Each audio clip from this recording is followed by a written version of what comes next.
Chapter 31. The Full Moon Party. The directions to Ravi's place were unmistakable, but when I reached the driveway, I didn't even see a house. The sound of distant music was the only clue that I was, in fact, near a party. It took me a few minutes of walking down a dirt road before I finally saw a canopied area set up on the front lawn of a small house that looked like it was still under construction. Even though the full moon was low in the sky, its light was palpable, lending clarity and detail to faces that I otherwise would have had trouble discerning in the twilight. About a dozen people mingled under and around the canopy, and I walked up and introduced myself, quickly meeting a disc jockey who was standing behind a podium where his laptop was perched. In front of the podium was a low table with various treats and cookies on it, and I grabbed one. Everyone was in the midst of interesting conversations, and when I turned around, I was shocked by who I saw. Standing just a few meters away from me was Selena. I hadn't seen her in over a week, and I walked up to her just as another person was walking away, unsure of what words might tumble out of my mouth. I waved. "Hey, been a little while. How have you been?" She seemed especially happy that night and smiled widely. Good. How have you been? I was thinking about you the other day." "Yeah? I've been good. I found a better work trade opportunity." "Oh, that's great." She spoke with sincerity, which I appreciated. It sounded like you weren't happy where you were. "Yeah, it's a long story. I'm actually going to be living near the meditation center now, which reminds me, have you thought about attending the next meditation course? You said you'd been meaning to go to one, and I think this would be a great opportunity. This'll be my first one." "Oh, really? You're doing it? That's awesome." She paused. "Yeah, I don't think I'll make it to this one. There's a lot going on with the after-school program right now. I still might be able to. Aren't men and women separated at the center, though?" "Yeah, except in the meditation hall. There, the men are on the left side of the hall, and the women are on the right. But everyone will have their eyes closed anyway. Tara told me to imagine that I was the only person taking the course. It sounds like a uniquely powerful experience, and since you were already interested in it, I thought it would be a good opportunity for both of us." I inhaled deeply, steadying myself. Considering her words, I wasn't going to bet on her coming, but I was going to encourage her, if I could. She smiled. "Maybe I'll see you there then." "I hope so," I said, pursing my lips or making some other hopeful expression, even though it probably wouldn't influence her decision one way or the other.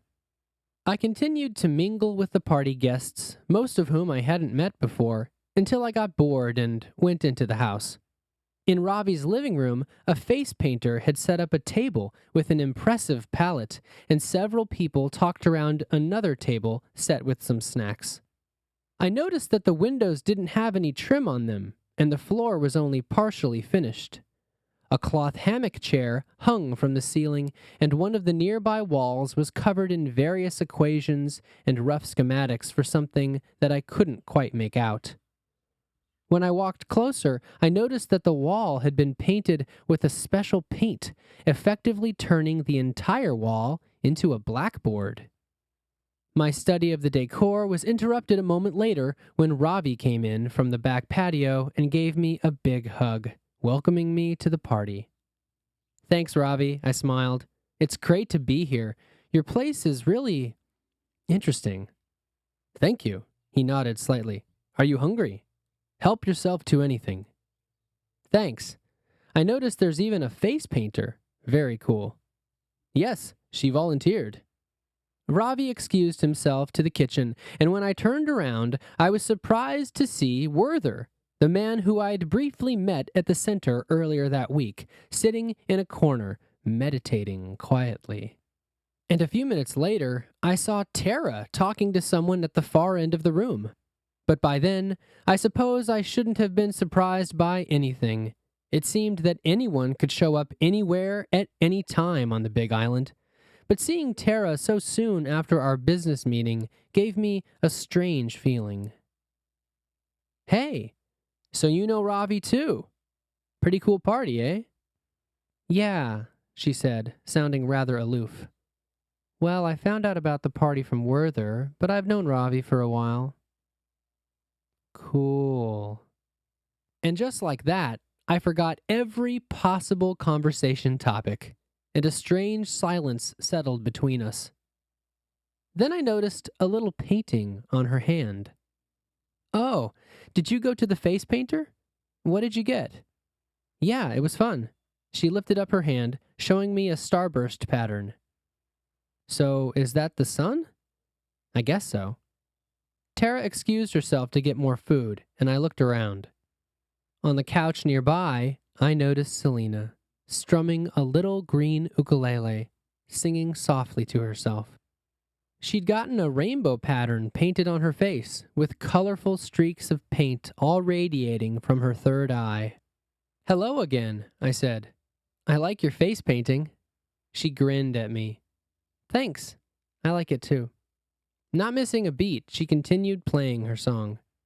"Can I take a picture of you playing? You look really cute." "Sure." She did several poses for me, holding the ukulele and smiling wide for my camera. The rest of the night went by in a blur, but before I left, Selena and I found ourselves outside again. She said she wanted to show me a special place on Ravi's property, and I followed her down a forest path that turned and then sloped downward until it reached a wide rock crevice. She led me down into a hollow space with tall walls, lit only by the silver disk of the full moon, now high in the sky. There was no doubt in my mind that we were inside of a volcanic formation, created when a lava flow had come through here decades or centuries before. We sat down in the cave-like space, enjoying the stillness. "This is lovely," I said. "Thank you for showing me this place." "Of course." I stared up at the full moon and marveled at the beauty around me. In the midst of this appreciation, Selena told me, in a rather circuitous way, that she wasn't sure if she could be truly available for anyone right now. She was in a strange time in her life, and she wanted to make sure that I didn't have expectations of her. I walked up to her, looking into her green eyes. "I care about you a lot, Selena, and I understand. Your heart was crushed by someone this year. I don't expect anything from you. I just don't want you to disappear on me." She nodded, but she still felt closed off to me. "Okay." We enjoyed the volcanic room for a while longer until she said she had to go.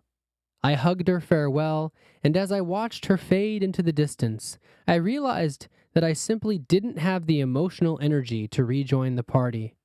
After all, it was already almost midnight, so I followed the dirt road back, letting the brightness of the silver moon guide me as it filtered through the canopy of albizia trees above.